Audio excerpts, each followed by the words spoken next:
This camera can track subjects, zoom, be used wired and wirelessly via NDI, has around 2 hours of battery life, can be used via HDMI out with the capture card or via USB like a normal webcam, and be completely controlled by an app on your phone.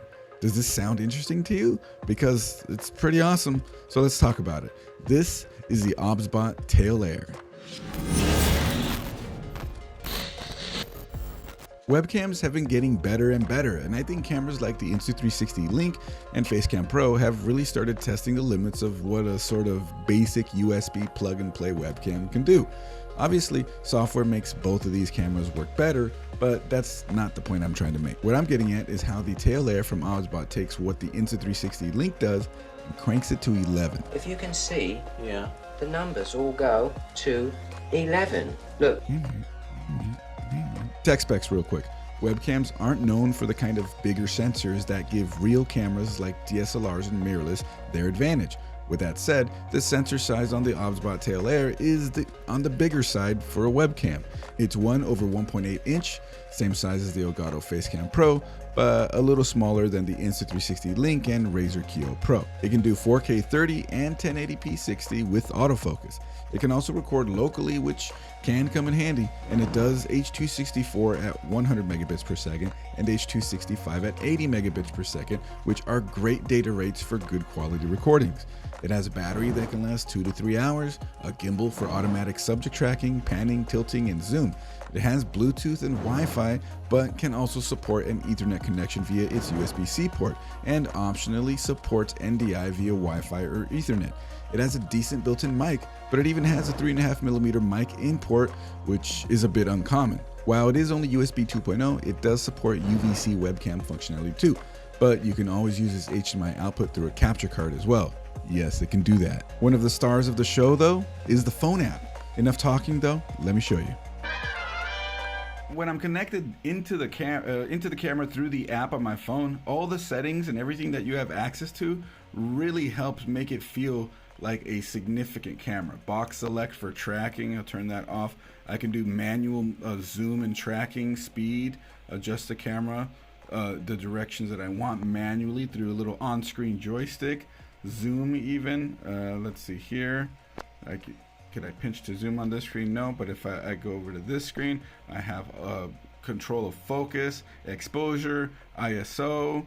Let's see, I can turn HDR off and on. Like, this has so much going for it. Even like different scenes I could choose, and doing this actually changes where I have, like, you have these presets: close up, wide shot, half body shot, and this is changing it on the feed in the camera. So you have remote control of the camera while you're looking at it through the phone. It's your remote monitor.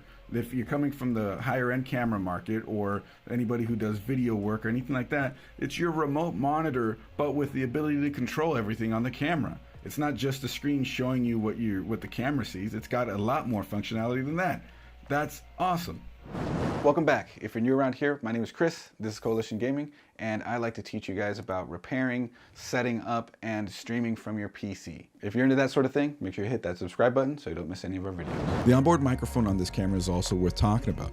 Using it both inside and outside, I found it quite usable. You'll never be able to overcome the fact that you might be far away from the microphone, but the result is still usable, especially in a pinch. Hey, come over here. You know what? I'm wrong. There is a way to overcome being far from the camera microphone. It's by having a microphone input port right on the camera itself. Now, about the microphone in port that's on the camera, well, I'm going to try to put this microphone on it using this adapter. I've done this just fine with other cameras for videos, so maybe it'll work fine with this camera and really improve the way that it picks up audio, because from this far away, like double my arm's reach, audio's not going to be that great. But if I can talk to it this close, it's going to be way better. Let's try it.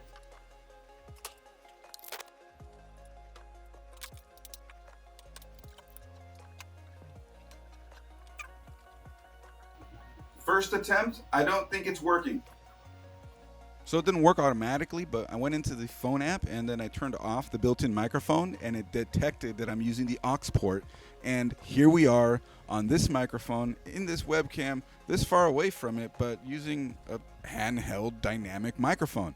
The audio quality is going to be way better in situations that let you use that aux port if the camera has to be pretty far away from you. Imagine plugging like a wireless microphone into that one and then being able to walk away from the camera way further than you normally would for any traditional type of shooting, studio shooting, or stream setups. Like, you could probably get pretty far away, especially in an open space. So the fact that it has this aux port to take a microphone input or other line-in input is another awesome feature of this webcam. Let's talk about the NDI feature I mentioned. It costs $100, which I think is a pricey upcharge for a feature unlock. That's 1/5 the cost of the device. But the functionality it adds, especially for the right people who need something like this, could be worth it. I've loved NDI ever since our first video on it in 2017. I've loved using my phone as an NDI wireless camera. The OBSBOT Tail Air takes what I've loved about that NDI freedom of being able to use a camera anywhere there's good Wi-Fi and cranks it up to 10. All the tracking features, microphone, and everything all work while NDI is in use, and so NDI frees the camera from needing any wires connected to it, so long as the battery has charge. The fact that it's NDI though, and that it works over the camera's Wi-Fi also means I could probably take it as a walk-around camera. Let's try that.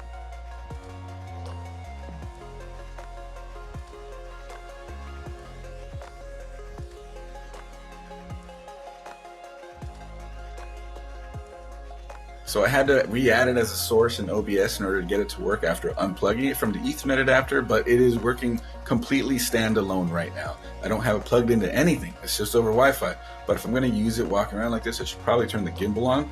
So let's get it to track again. Here we are. And if I walk around with it, here I am walking around my room. It doesn't work like a traditional gimbal, it looks like to me, but it functions to do what I'm trying to do with it. But yeah, it doesn't like that I'm doing it like this. But yeah, we get audio, we get everything. We'll walk around out of the room and about turn the light on, so we got some light over here. Yeah, and so it does kind of work as a walk around camera like this, but it doesn't really like it that much. Gets the job done though. I previously mentioned this webcam has a USB 2.0 port. Using the phone app, you can put the camera into UVC webcam mode and plug it into a PC to use it like any other webcam. No software, no drivers, it should just work. So even though I have my OBS set to record at 1080p, the camera right now is in 4K mode, just scrunched down to fit a 1080p base cam. So this should look pretty good. And to me, looking at OBS right here, it actually doesn't look half bad. And the microphone on it, well, we've tested it inside now and as well as outdoors, and the microphone is serviceable for what it is. The fact that it has it is a bonus, but I guess at the price range of this camera, you kind of want it to have everything, right? Sure, cameras like the Elgato face cams don't have a mic, and for what those are intended for, that's fine. But this camera can be used standalone outside, so it should definitely have a microphone and one that works decently. Gesture tracking works perfectly awesome too. I'm just gonna hold my hand up and there we go. I've unlocked it and now this is in the USB webcam mode right now. And I'm not using it through a capture card, nothing like that. I just have it plugged in with the USB cable.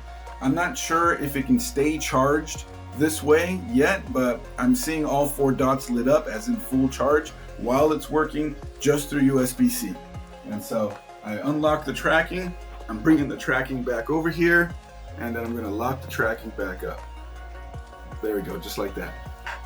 Every time I see this camera, whether that be over USB as a webcam or through HDMI through a capture card, I'm impressed with the quality, the crispness, the color reproduction that it has.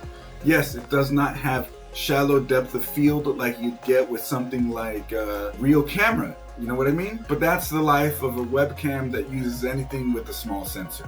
That's just how it is. I do also want to reiterate that I haven't touched the video quality settings. No color correction, no sharpness adjustment, none of that. This is all automatic, and this is how good it looks. Now, the fact that you can use it as a UVC webcam gives me an idea.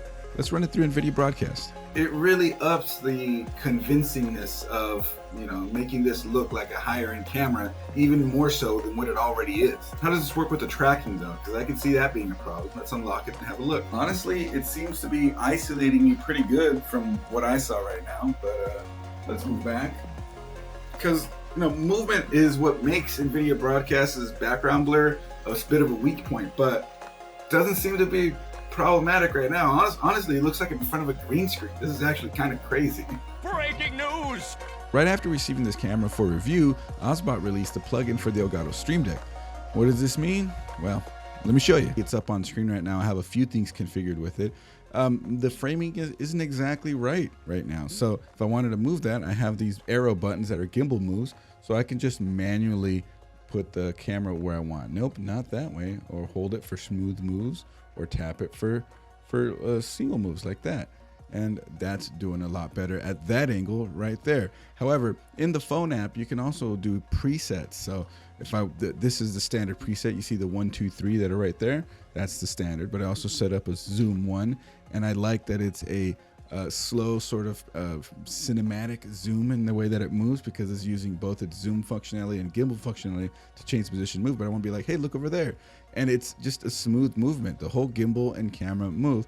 And when I want to reset, brings it back to here. And that's just using the preset position buttons. So think about how creative you can get with that. I also have other buttons, like if I wanted to do just flipping it horizontally, I can push that button. I could also just manually zoom. I have a button that's at a 25% increment. If I want to undo that, I use the minus button.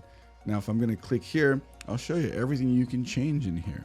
Look at all these properties: preset position, zoom, compensation, contrast, saturation, sharpness, hue, brightness, gesture control. That's actually kind of neat, because then you won't necessarily need to use your hands to turn it off and on. You can just hit the button on the Stream Deck, record on off, the AI control, the image flip horizontally, which I just showed you, snapshot, view and gimbal reverse, AI track speed. There's so many things you can control on this camera with the Stream Deck that it turns it into a hardware controller for this camera. And it's a free plugin, so this whole package is really well put together. As many times as I called this a webcam, it really isn't. It's more of an event camera that can check some of the same boxes a high-end webcam would, and that's because it has some capabilities from the conference camera world, where things like this can easily cost twice as much. If the features of this camera, like the tracking, NDI, gesture control, mic input, battery power, and image quality, check all the boxes for what you need a camera to do in your setup, it's hard to argue against this one. It just does everything so well. But if this has too many features, thus causing the price to be high and unattractive to you, then maybe the little brother to this camera, the OBSBOT Tiny 2, is more up your alley. The Insta360 Link also has similar functionality and quality at the same price point as the Tiny 2, so that might be worth considering as well. $300 is what those come in at. Okay.